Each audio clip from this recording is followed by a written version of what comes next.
Gonzalo's Nieves, Oaxaca. My grandfather was a street vendor for over 20 years in this neighborhood. For over 30 years, but 20 years of those, him selling ice cream was in this neighborhood. We're on the west side, Mar Vista specifically area, right? Culver City area. Sí, trabajamos, le echamos ganas.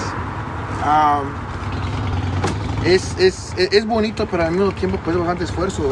Una garrafa toma 3 a 4 horas para hacerse y eso nomás es de lo que es de aguamiel haciéndose nieve. Eso no incluye lo que es la preparación, limpiar las frutas, prepararlo. Eso toma días, ir a comprarlo. Pues, toma mucho trabajo y pues nosotros lo hacemos con mucho gusto, pero al mismo tiempo también lo sentimos.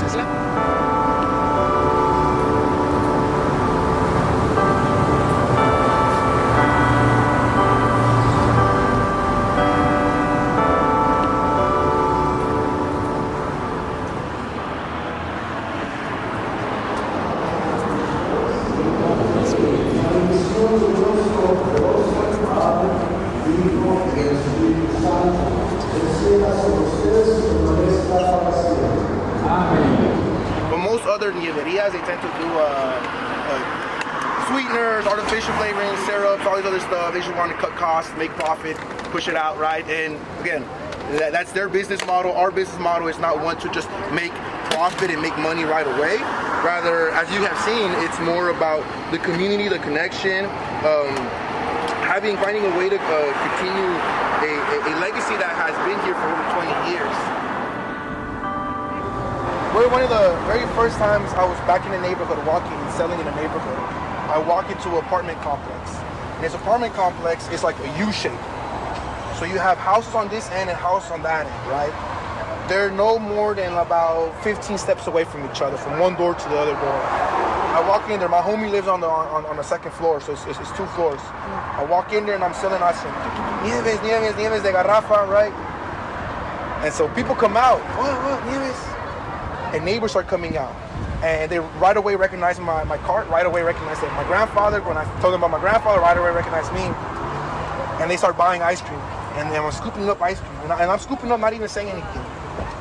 And they all start communicating. And they're all like, oh yeah, well, I haven't seen you in a while. How you been? How's things? Blah, blah, blah. And I'm like, how have y'all not seen each other? Si viven 15 pasos. Like y'all live right there next to each other. How have y'all not talked and interacted? What do you mean you haven't seen each other in a long time? Y'all live together, right? But I didn't say anything. And they just kept talking.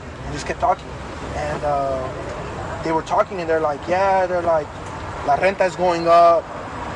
A new family just moved in on that corner. And right when they were saying it was this white family that moved in, or a white couple. And they open the door, they look like, what's all the commotion? They just close the door. That's all.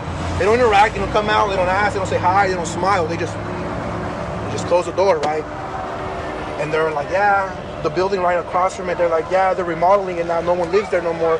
They just gave it another paint job. And they're like, oh yeah, they're like, I wonder what's gonna happen to it. I wonder what's gonna, like, they're probably gonna, like, it's gonna be an expensive rent now. You know, they're gonna jack up the price.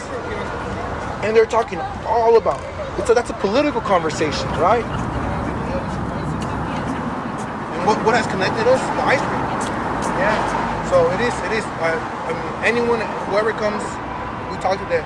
I always tell them, you know, any space that I'm in, I'm like, you know. And sometimes we are talking to white people. Sometimes we are talking to the people that have displaced us. Sometimes we are talking to the people that are the owners of these companies, right? And I don't switch it up on them. I tell them, this is what I lived through, you know. I'm born and raised out here, you know. This is my struggles. This is my story, right? And you deal with your consciousness the way you want to deal with it. But I'm not going to apologize or hold back on my words. On the contrary, you don't see me as just an ice cream maker. Respect it all. Respect the labor, respect the love, respect the history, respect those people that have been here even before you came here, right? And the other day, some dude came trying to interview me too. He was also like, he travels a lot, he said, so he was just here for a bit. But I told him the same story. And he was like, man, he's like, I wish I would have known this a little bit earlier. I feel like I would have interacted with the neighborhood differently.